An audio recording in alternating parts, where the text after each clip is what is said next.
Hi friends, ఈరోజు మనం జొన్న గడకతోని దోశలు ఎలా వేసుకుందామో చూద్దాము. జొన్న గడకకి ఫస్ట్ మనకు కావాల్సినవి ఒక కప్పు మినప్పప్పు అండి, అలాగే హాఫ్ కప్పు బియ్యము, అలాగే కప్పున్నర మనకు జొన్న గడక తీసుకోవాలి. అంటే జొన్న గడక ఆప్షనల్, జొన్నలు ఉన్న వాళ్ళు జొన్నలతో చేసుకోవచ్చు.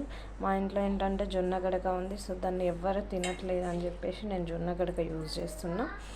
ఇప్పుడు వీటన్నిటిని నేను చెప్పిన మెజర్మెంట్స్తో తీసుకొని ఒక నైట్ అంతా నానబెట్టి మంచిగా వాష్ చేసుకోండి. వాష్ చేసుకున్న తర్వాత దీన్ని మిక్సీకి వేసి దోశ బ్యాటర్ లాగా స్మూత్గా పేస్ట్ చేసుకోవాలి. సో ఇలా స్మూత్గా పేస్ట్ చేసేసాను నేను. చూడండి, ఇలా ఇందులో కొంచెం సాల్ట్ యాడ్ చేసుకొని మనం స్మూత్ పేస్ట్ చేసుకోవాలి. దోశ బ్యాటర్ పేస్ట్ ఎలా ఉంటుంది మనకు అలాగా దోశ బ్యాటర్ లాగా చేసుకోవాలి స్మూత్గా.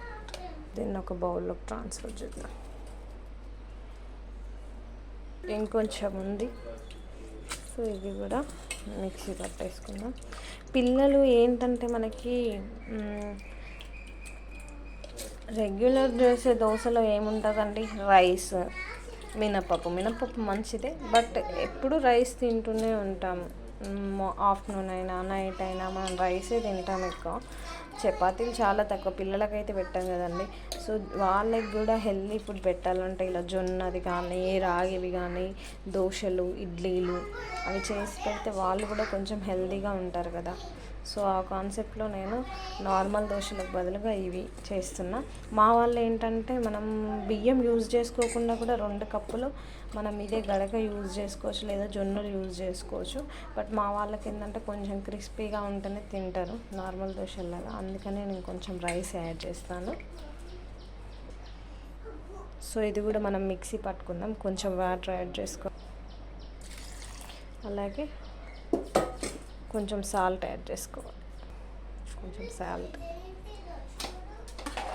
ఇప్పుడు దీన్ని కూడా స్మూత్గా పేస్ట్ చేసుకుందాం దోశ బ్యాటర్ లాగా. మధ్యలో క్యాప్ తీసి ఒకసారి మిక్స్ చేసుకొని మళ్ళీ పట్టుకోవాలి.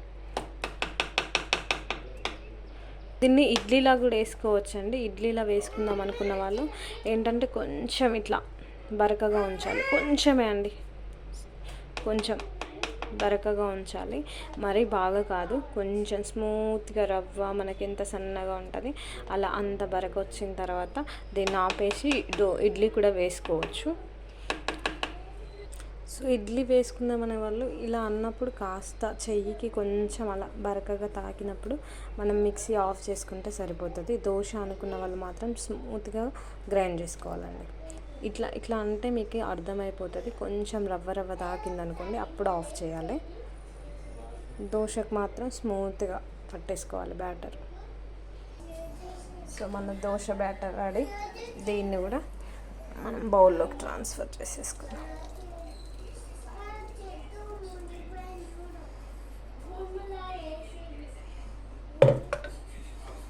సో ఈ బ్యాటర్ని ఇంకొంచెం హెల్తీగా చేయడానికి నేను ఒక గరిట రాగి పిండి కలుపుతాను. ఏంటి అంటే రాగి జావ తాగితే పిల్లలకి బోన్స్కి బలం అని చెప్పేసి మేము రాగి జావ చేసుకుంటాము. కానీ మా పిల్లలు ఏంటంటే అసలు రాగి జావ ముట్టను కూడా ముట్టట్లేదు. సో అందుకని చెప్పేసి దీన్ని సపరేట్ దోశ, రాగి దోశ చేసినా కూడా వాళ్ళు తినట్లేదు. సో ఏం చేస్తున్నా అంటే ఇదే జొన్న దాంట్లో ఒక స్పూను లేదా ఇంత గరిటెతోనే ఒక గరిట లేదా 2 గరిటెలు అలా నేను రాగి పిండిని కూడా యాడ్ చేసుకుంటాను.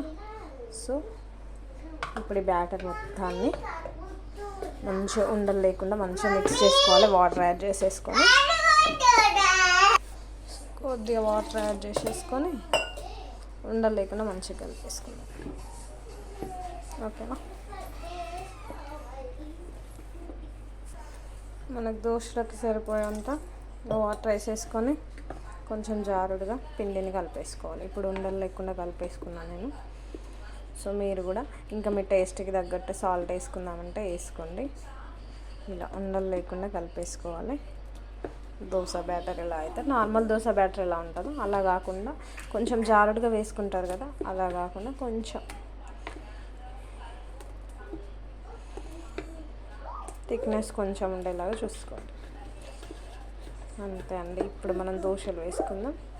ఎలా వేసుకోవాలో చూపిస్తాను. ఇప్పుడు ఈ బ్యాటర్ రెడీ అయింది కదండి. దీన్ని మనం దోశలు వేసుకునే ముందు ఒక 1/2 అవర్ అట్లా పక్కకి రెస్ట్ ఇవ్వాలి. సో ఒక 1/2 అవర్ అయిన తర్వాత నేను దోశలు వేస్తాను. మనం ఇంతకుముందు ప్రిపేర్ చేసుకున్న బ్యాటర్ని ఇప్పుడు దోశ వేసుకుందాం. పేనం బాగా హీట్ ఎక్కిన తర్వాత ఆయిల్ అప్లై చేయాలి. తర్వాత మనం ప్రిపేర్ చేసి పెట్టుకున్న దోశ బ్యాటర్ వేసుకోవాలి.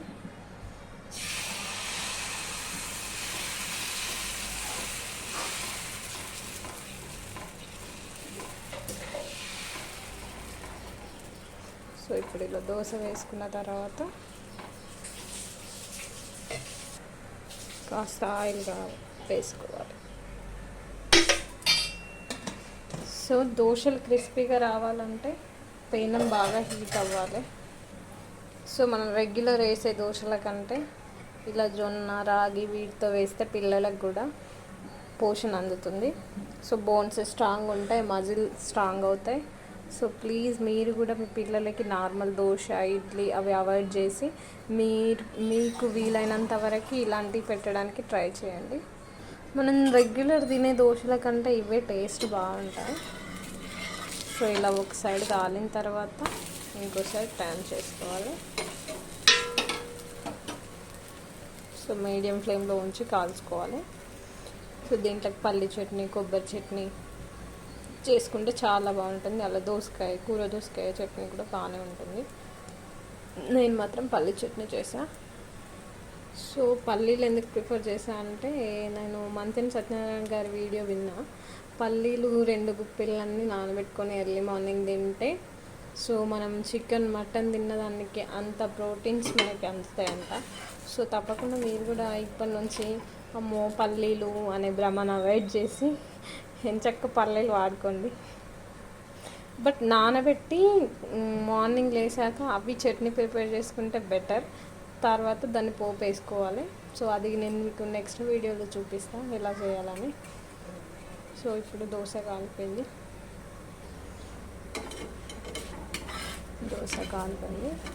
సో సర్వ్ చేస్తాను.